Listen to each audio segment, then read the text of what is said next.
अस्सलामुअलैकुम, क्या हाल चाचू, ठीक हो? सनाओ की नाम है अपना? तालब। ते वाला साहब का की नाम है? करीम बख्श। ते भापे होरां दा नाम याद है, दादे होरां दा? आहा मेहरदीन। ते अपना इत्थों तुसीं बछिंदे हो या उधरों आए दे? ते किन्नी उम्र हो गई जी अपनी? सन 47 च मैं डहरा बाहर डंगर डुंगर लैके। मसन किन्ने क सालां दे अंदाजन तुसीं दस्सन? मैनूं नहीं साला दा 10-12 साल दे हो गए ना? 80-85। अच्छा, ते तुहाडे पिंड च उस टाइम गैर मुस्लिमां दे घर किन्ने क सन? हिंदुआ ने आह, सारा पिंड ही हिंदुआ ने। किसे दा नाम याद है? याद है। सरबन अच्छा, गुरवाता बोलो बोलो। ਤਿਉਹਾਰ ਸਿੰਘ ਦਾ ਦੱਸ ਜਿਹੜਾ ਚੇਅਰਮੈਨ ਸੀ ਇੱਥੋਂ ਦਾ। चेयरमैन है ही जयदयाल सिंह। ਉਹ ਮੈਂ ਪੁੱਛਣਾ ਤੁਸੀਂ ਨਾ ਜਿਹਦਾ ਇਹਨਾਂ ਦਾ ਵੈਸੇ ਨਾਮ ਯਾਦ ਆ ਤੁਸੀਂ ਬੋਲੋ। किसी टू ਕਸੀਟੂ। हाँ ਅੱਛਾ, ਹੋਰ? ਅੱਛਾ, ਜਿਹੜੇ ਇਹਨਾਂ ਦੇ ਬੱਚੇ ਸਨ, ਇਹ ਗੈਰ ਮੁਸਲਮਾਨ ਦੇ ਜਿਹੜੇ ਬੱਚੇ ਸਨ ਤੁਹਾਡੇ ਹਮ ਉਮਰ ਇਕੱਠਿਆਂ ਡੰਗਾ ਚਾਹਦੇ ਰਹੇ ਹੋ, ਮੇਲੇ ਦੇਖਦੇ ਰਹੇ ਹੋ, ਉਹਨਾਂ ਦਾ ਕਿਸੇ ਦਾ ਨਾਮ ਲਵੋ। नहीं होना ਨਹੀਂ ਯਾਦ। ਉਹ ਪਿੰਡ 'ਚ ਲੰਬੜਦਾਰ ਕੌਣ ਸੀ? लंबरदार किसी टू है ਕਸੀਟੂ। ਅੱਛਾ, ਤੇ ਕਿੰਨੀਆਂ ਪੱਤੀਆਂ ਪਿੰਡ ਦੀਆਂ? पिंड दियां दो पत्तियां। 2 ਪੱਤੀਆਂ। ਫਿਰ ਪਿੰਡ 'ਚ ਕਿੰਨੇ ਕੁ ਖੂਹ ਸਨ ਉਸ ਟਾਈਮ? हैं ਖੂਹ ਕਿੰਨੇ ਹਾਂ ਪਿੰਡ 'ਚ? खूह का इत्थे कोई बनना नहीं किन्ने घर। ਹਾਂ ਦੱਸੋ ਜਰਾ ਕਿੰਨੇ ਖਾਂ ਅੰਦਾਜ਼ਨ? इत्थे दो खूह ते ओहदे विच हन 10-12 पिंड दे गब्बे। ਅੱਛਾ एक है ही है मसीत वाला 15 ਦੀ ਔਰਤ ਕਰ ਲਓ।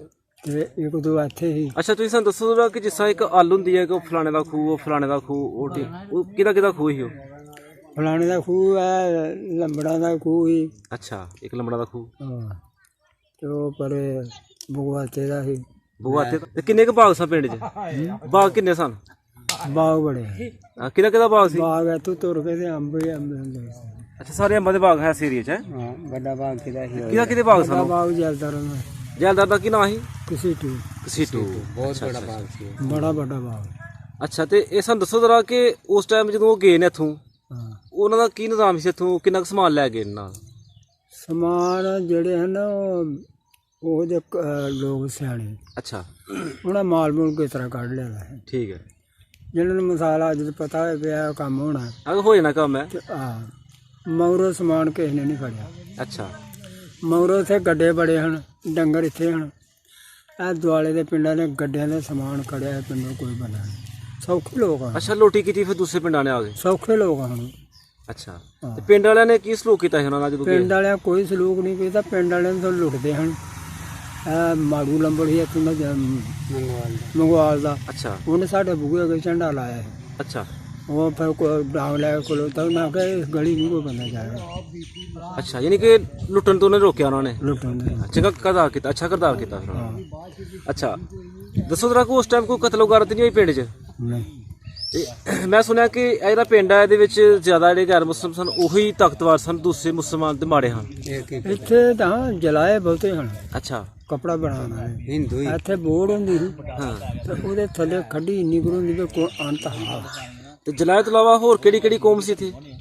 ਕੋਮਾਂ ਇੱਥੇ ਸਾਰੀਆਂ ਹਨ। ਹਾਂ, ਤੇ ਪਿੰਡ 'ਚ ਕਿੰਨੇ ਮੰਦਿਰ ਹਨ? ਇੱਕ ਤੇ ਆਹੀ ਮਨੇ ਨਾਈ ਦੇ ਦੋ ਦੋ ਇੱਥੇ ਕੁੜੀਆਂ ਸਕੂਲ ਉੱਥੇ ਮੰਦਰ, ਦੋ ਮੰਦਰ ਹਨ। 2 ਮੰਦਿਰ ਸਨ। ਅੱਛਾ, ਤੇ ਮਸਜਿਦਾਂ ਕਿੰਨੀਆਂ ਹਨ ਉਸ ਟਾਈਮ? ਹਾਂ ਇੱਕ ਨਹੀਂ ਮਸਜਿਦਾਂ ਕਿੰਨੀਆਂ ਹਨ? ਮਸੀਤਾਂ? ਕੋਈ ਨਹੀਂ। ਤੇ ਸਕੂਲ ਹੈ ਸੀ ਪਿੰਡ 'ਚ? ਹਾਂ ਸਕੂਲ ਹੈ ਸੀ? ਸਕੂਲ ਵੀ ਨਹੀਂ। ਸਕੂਲ ਉਸ ਸਮੇਂ ਨਹੀਂ? ਨਹੀਂ ਅੱਛਾ, ਤੇ ਕਦੇ ਮੌਕਾ ਮਿਲਿਆ ਕਦੇ ਕਿਤੇ ਸ਼ਾਦੀ ਤੇ, ਕਿਤੇ ਬਰਾਤ ਤੇ ਗਏ ਜਾਂ ਕਿਤੇ ਸ਼ਿਕਾਰ ਤੇ ਗਏ ਜਾਂ ਮੇਲੇ ਗਏ ਜਾਂ ਕਿਤੇ ਰਿਆਸਤ ਵਾਲੇ ਸਾਈਡ ਤੇ ਕਿਤੇ 47 ਤੋਂ ਪਹਿਲੇ? ਨਹੀਂ ਨਹੀਂ ਮਿਲਿਆ। ਚੰਬਲਿਆਲ ਦੇ ਮੇਲਾ ਦੇਖਿਆ ਤੁਸੀਂ ਕਦੇ? ਹਾਂ ਹੁਣ ਦੇਖਿਆ, ਜਿਹੜਾ ਪਰਲੇ ਪਾਸੇ ਉਹਨਾਂ ਦਾ ਅਸਥਾਨ ਬਣਿਆ ਦਾ ਜਿੱਥੇ ਬਾਬੇ ਉਹਨਾਂ ਦਾ, ਉਹ ਦੇਖਿਆ ਕਦੇ? ਉਹ ਤੇ ਸਾਹਮਣੇ ਲੱਗਦਾ ਉੱਥੇ ਗਿਆ ਨਹੀਂ, ਨਹੀਂ। ਉੱਥੇ ਤੇ ਨਹੀਂ ਗਏ ਨਾ? ਨਹੀਂ ਅੱਛਾ, ਤੇ ਸ਼ਾਦੀ ਤੁਹਾਡੀ ਕਦੋਂ ਹੋਈ? ਸ਼ਾਦੀ ਮੇਰੀ ਸਨ 65 ਦੇ ਮਗਰੋਂ ਹੋਈ।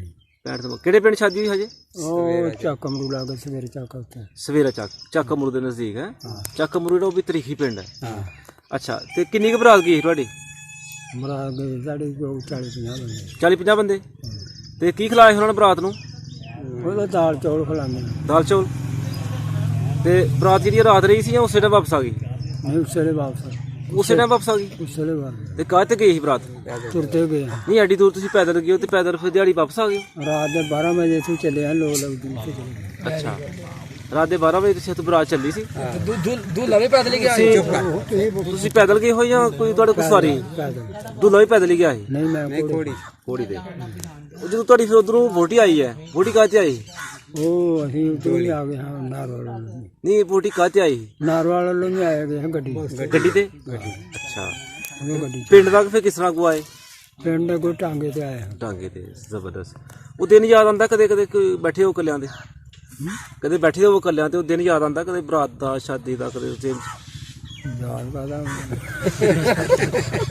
ਠੀਕ ਹੈ ਤੇ ਦੱਸੋ ਜਰਾ ਸਾਨੂੰ ਕਿ ਉਸ ਟਾਈਮ ਕਿਹੜੀ ਕਿਹੜੀ ਫਸਲ ਹੁੰਦੀ ਸੀ ਪਿੰਡ 'ਚ ਫਸਲ ਆ ਰਹੀ ਕੋਈ ਨਹੀਂ ਜਵਾਰ ਹੁੰਦੀ ਸੀ ਕਮਾਦ ਬਾਜਰੇ ਕਮਾਦ ਹੈ ਸਾਰੇ ਕਮਾਦ ਹੁੰਦੇ ਸੀ। ਅੱਛਾ ਤੇ ਕਿੰਨੀ ਕੁ ਕਣਕ ਹੁੰਦੀ ਸੀ ਇੱਕ ਕਿੱਲੇ 'ਚ ਤਕਰੀਬਨ ਕਣਕ ਥੋੜੀ ਹੁੰਦੀ ਸੀ ਮਸਲ ਦੱਸੋ ਕਿੰਨੀ ਕੁ ਹੁੰਦੀ ਸੀ ਉਹ 8 ਕਿੱਲੇ ਬਰਿਆਲ ਹੁੰਦੀ ਸੀ ਰੱਖੀ ਅੱਛਾ ਯਾਨੀ ਕਿ ਕਣਕ ਰਾਉਣ ਵਾਸਤੇ ਪਹਿਲੇ ਬਰਿਆ ਰੱਖ ਲੈਂਦੇ ਰਹੇ ਨੇ ਆਹੋ ਬਰਿਆਲ 8 ਕਿੱਲੇ 10 ਰੱਖਦੇ ਰਹੇ ਨੇ ਤੇ ਸਾਡੀ ਕਣਕ ਸਾਰੇ ਪਿੰਡ ਕੋਲੋਂ ਵੱਧ ਹੁੰਦੀ ਸੀ। ਕਿੰਨੀ ਕੁ ਜ਼ਮੀਨ ਸੀ ਬਾਪੂ ਦੀ ਸਾਡੇ ਕੋਲ ਜ਼ਮੀਨ ਗਹਿਣੇ ਸੀ ਨੇ ਜਿਹੜੀ ਗਹਿਣਾ ਉਦੋਂ ਦਿੰਦਾ ਸੀ ਇੱਕ ਸੀਟ ਜ਼ਿਆਦਾ ਬੈਠ ਨਹੀਂ ਲੈਣਾ ਇੰਡੀਆ ਦਾ ਅੱਛਾ ਨਹੀਂ ਗੱਲ ਸਾਡੇ ਕੋਲ 25-26 ਕਿੱਲੇ ਜ਼ਮੀਨ ਸੀ ਜਿਹੜੀ ਤੁਸੀਂ ਲਈ ਦੀ ਸੀ ਅਸੀਂ ਜਿਹੜੀਆਂ ਹਾਂ ਗਹਿਣੇ ਲਈ ਸੀ ਜਿਹੜੇ ਲਈ ਸੀ ਅੱਛਾ ਤੇ ਬਾਂਦੇ ਰਹੇ ਅਸੀਂ ਤੇ ਕਿੰਨੀਆਂ ਕੁ ਜੋਗਾ ਰੱਖੀ ਸੀ ਬਾਪੂ ਨੇ ਜੋ ਵੀ ਕੋਈ ਰੱਖੀ ਜਾ ਇੱਕ ਹਾਂ ਤੇ ਕਿਸ ਸਾਈਡ ਟੱਗੇ ਹਨ ਟੱਗੇ ਮਾਰਨ ਵਾਲੇ ਜਿੱਥੇ ਵੀ ਲੱਗਦੇ ਲੈ ਆਉਂਦੇ ਨੇ ਨਹੀਂ ਟੱਗਿਆਂ ਦਾ ਕੋਈ ਖਾਸ ਟੱਗੇ ਹੋਣ ਜਿਹੜਾ ਜਿਹਦੇ ਨਾਲ ਬੰਦੇ ਨੂੰ ਲਗਾਓ ਹੋ ਜਾਂਦਾ ਹੈ। ਚੰਗੇ ਟੱਗੇ ਰੱਖੇ ਜੀ। ਰੰਗ ਕਿਸ ਤਰ੍ਹਾਂ ਦਾ ਸੀ ਉਹਨਾਂ ਦਾ ਰੰਗ ਉਹ ਗਦਰਾ ਹੈ ਕੋਈ ਬੱਗਾ ਹੈ ਕੋਈ ਲਾਲ। ਯਾਨੀ ਕਿ ਚੇਂਜ ਕਰਦੇ ਰਹਿੰਦੇ ਰਹੋ ਤੇ ਕਿੰਨੀ ਕੁ ਮੱਝਾਂ ਕਿੰਨੀਆਂ ਕੁ ਰੱਖੀ ਦੀਆਂ ਹਨ ਉਸ ਟਾਈਮ ਮੱਝ ਕੋਈ ਨਹੀਂ ਇੱਕ ਹੀ ਰੱਖੀ ਦੀਆਂ। ਅੱਛਾ ਤੇ ਸਾਨੂੰ ਦੱਸੋ ਜਰਾ ਕਿ ਕੋਈ ਪਿੰਡ 'ਚ ਉਸ ਟਾਈਮ ਪਹਿਲਵਾਨ ਆਇਆ ਸੀ ਪਹਿਲਵਾਨ ਦਾ ਕਿਨਾਂ ਕੋਈ ਕੁਸ਼ਤੀ ਕਰਨ ਵਾਲਾ ਕੋਈ ਕੋਡੀ ਕੱਢਣ ਵਾਲਾ ਆ ਕੌਡੀ ਛੌਡੀ ਮੁੰਡੇ ਖੇਡਦੇ ਰਹਿੰਦੇ ਛਾਲਾ ਛੂਲਾ ਮਾਰਦੇ ਇੱਕ ਤੇ ਵੈਸੇ ਕਰਦੇ ਨੇ ਇੱਕ ਦਾ ਨਾਂ ਹੁੰਦਾ ਹੈ ਨਾ ਉਹਨਾਂ ਦਾ ਨਹੀਂ ਮੈਨੂੰ ਯਾਦ ਮੇਲਾ ਹੁੰਦਾ ਸੀ ਕਿ ਪਿੰਡ 'ਚ ਇੱਥੇ ਹਾਂ ਮੇਲਾ ਹੁੰਦਾ ਸੀ ਕਿ ਪਿੰਡ 'ਚ ਇੱਥੇ ਕੋਈ ਮੇਲਾ ਨਹੀਂ ਤੇ ਪਿੰਡ ਦੇ ਜਿਹੜੇ ਆਲੇ ਦੁਆਲੇ ਪਿੰਡ ਨੇ ਉਹਨਾਂ ਦਾ ਕੀ ਨਾਂ ਨੇ ਆਲੇ ਦੁਆਲੇ ਪਿੰਡ ਗੋਪਾਲ ਮੰਗਵਾਲ ਦਿਉਲੀ ਟੇੜਾ ਪਾਰ ਪਿੰਡ ਸੰਗਨਾਲ ਬਡਿਆਰੀ ਅੱਛਾ ਟੇੜਾ ਚੰਨੀ ਠੀਕ ਹੈ ਜੀ ਬਹੁਤ ਸ਼ੁਕਰੀਆ ਅੱਲਾਹ ਪਾਕ ਤੁਹਾਨੂੰ ਖੁਸ਼ ਰੱਖੇ ਤੇ ਮਿਹਰਬਾਨੀ ਸਾਨੂੰ ਤੁਸੀਂ ਇੰਨੀਆਂ ਅੱਛੀਆਂ ਗੱਲਾਂ ਦੱਸੀਆਂ ਜਿਹਦਾ ਸਾਨੂੰ ਪਹਿਲੇ ਨਹੀਂ ਸੀ ਪਤਾ ਤੇ ਅਸੀਂ ਇਨਸ਼ਾਅੱਲਾ ਤੁਹਾਡੇ ਕੋਲ ਦੁਬਾਰਾ ਫੇਰ ਚੱਕਰ ਲਾਵਾਂਗੇ ਬਹੁਤ ਸ਼ੁਕਰੀਆ ਮਿਹਰਬਾਨੀ ਅਸਲਾਮ